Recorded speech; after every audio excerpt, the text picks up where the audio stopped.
Biden and Xi plan in-person meeting. Asia's richest woman loses half her fortune. IMF cuts world GDP outlook for a third time. Malaysia to build vertiports for flying taxis. Experimental chewing gum reduces Omicron in saliva. First-time asylum applications in the EU up 66%. Steve Jobs' Apple I computer prototype up for auction. Woman at center of Musk-Brin drama. Hello, I'm Johnny. Thank you for joining us on FUNDAY News. It's Friday, July 29th, and here are your top stories. The media reported that a senior administration official said that after President Joe Biden and China's Xi Jinping spent more than 2 hours in conversation on Thursday, July 28th, the leaders are exploring meeting in person.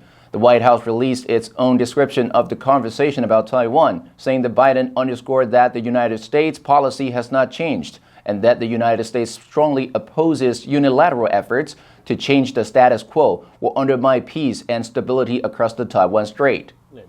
And today, US President Joe Biden is speaking to his Chinese counterpart, Xi Jinping, by phone. It's the first phone call between both leaders since the video summit back in November. The media said that Biden conducted the telephone call from the Oval Office, where he was joined by top aides, including Secretary of State Anthony Blinken. While the White House released the news for the U.S., China's Ministry of Foreign Affairs issued the news regarding the leaders' conversation on behalf of China. The media said in a briefing for reporters, a senior administration official declined to say whether the leaders discussed Pelosi's planned trip or the threats that Beijing has issued in response to the reported plans. Bloomberg reported that Asia's richest woman, Yang Huiyan, the majority shareholder of Country Garden Holdings, $23.7 billion fortune has more than halved to $11.3 billion in just 7 months this year. These losses don't even include Country Garden's unfinished projects that haven't yet been affected by the $296 billion mortgage boycott currently hitting the housing industry.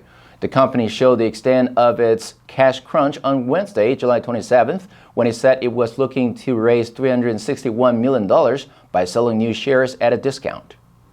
Asia's wealthiest woman lost more than half her fortune over the past year as China's real estate sector was hit by a cash crunch. Bloomberg said that Yang's swift decline underscores the concerns that China's mortgage crisis will eventually damage its financial system and funding channels, even for Garden Country, its largest property developer. While Garden Country's securities held up relatively well early in the property crisis, its shares are now heading for its worst month since 2011, and one of its bonds reached a record low last week. On Wednesday, the stock slumped 15%, the most since March.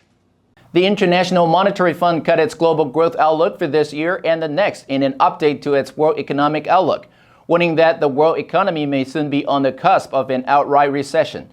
Global economic expansion will likely slow to 3.2% this year, less than the 3.6% forecast by the fund in April and the 4.4% seen in January.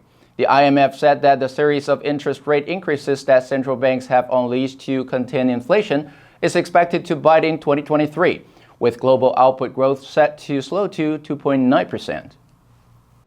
Gloomy and more uncertain. That's how the International Monetary Fund described its latest World Economic Outlook report. The IMF said that rising concerns of receding expansion or even outright recession in major economies will be triggered by accelerating price increases that eat away at incomes, savings, and profits. The risks that the fund outlined in the April edition of the World Economic Outlook are materializing. Such dangers include the war in Ukraine becoming worse, an escalation of sanctions on Russia, a sharper than anticipated slowdown in China, renewed COVID-19 flare-ups, and an inflation wave that's forcing central banks to raise interest rates.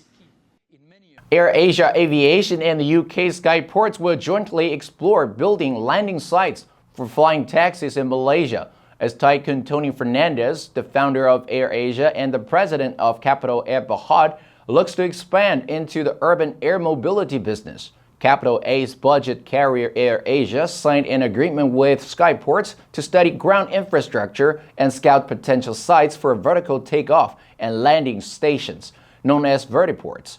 The one-year pact will initially focus on building facilities in Malaysia's capital, Kuala Lumpur.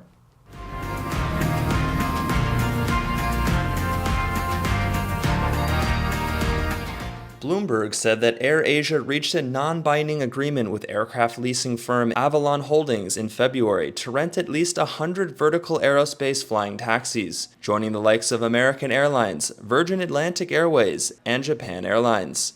Skyports, which competes with London-based startup Urban Airport, signed a pact with Park 24 in May to explore building vertiport facilities and integrate with the Japanese company's parking and car-sharing network.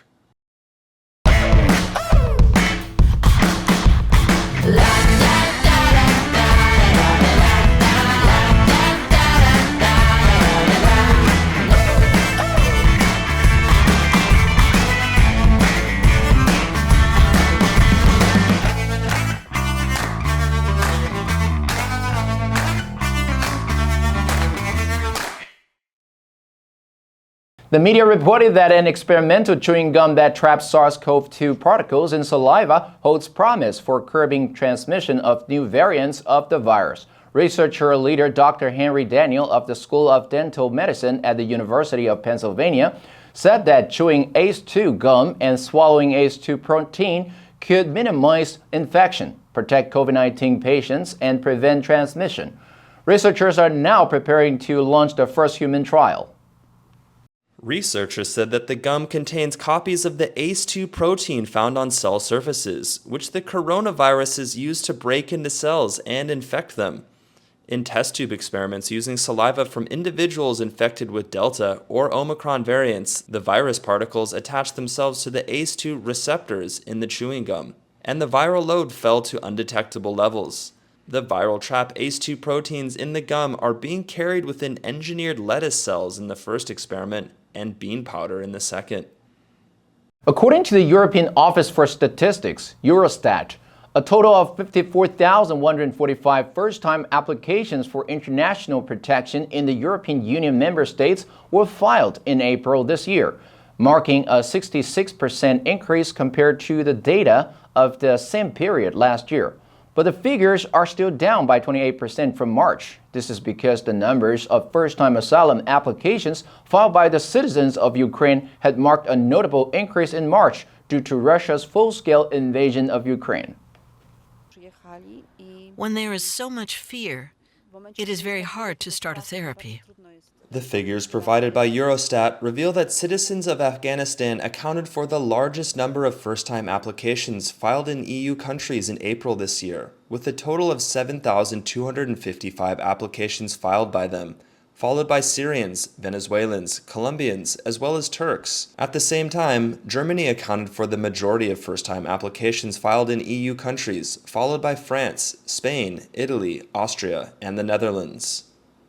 The media reported that Steve Jobs' Apple I computer prototype is being auctioned by Boston-based RR Auction, with current bids at $407.29 as of July 28th, and the next bid is at $447,732. Bidding ends on August 18th. The prototype, which was considered lost until recently, is what the Apple co-founder Steve Wozniak used to demonstrate the Apple I to personal computer store owner Paul Terrell in 1976. Our auction sold the Apple I computer in September 2018 for $375,000. This is, but I need you to tell me what it is. It's not a computer. According to the item description on RR Auction's website, Jobs and Wozniak originally envisioned the Apple I computer as part of a $40 do-it-yourself kit. Terrell convinced the entrepreneurs to turn the product into a pre-assembled personal computer for $666.66, and then gave them their first big order. Wozniak later placed Terrell's purchase order for 50 Apple I's in perspective. That was the biggest single episode in all of the company's history. Nothing in subsequent years was so great and so unexpected. Silicon Valley entrepreneur and philanthropist Nicole Shanahan emerged this weekend at the center of a rift between two of the world's richest men, Sergey Brin and Elon Musk. Shanahan and Brin have been married for over 3 years, but announced in June they plan to divorce, citing irreconcilable differences. The Wall Street Journal reported this weekend that Musk and Shanahan had an extramarital affair, an allegation that Musk has since denied. Nicole Shanahan is the daughter of Chinese immigrants. My grandfather came around eventually, and he actually raised my mother as his son because he needed somebody to bring up. Last October, the Chinese Reconciliation Project Foundation invited her to tell her story. Shanahan has talked about her mother, who worked as a maid and growing up on public assistance. She graduated from the University of Puget Sound in Washington State, where she studied economics, Asian studies, and Mandarin Chinese. She earned her law degree at Santa Clara University, doing a stint as an exchange student at the National University of Singapore. Her official titles now are entrepreneur and lawyer.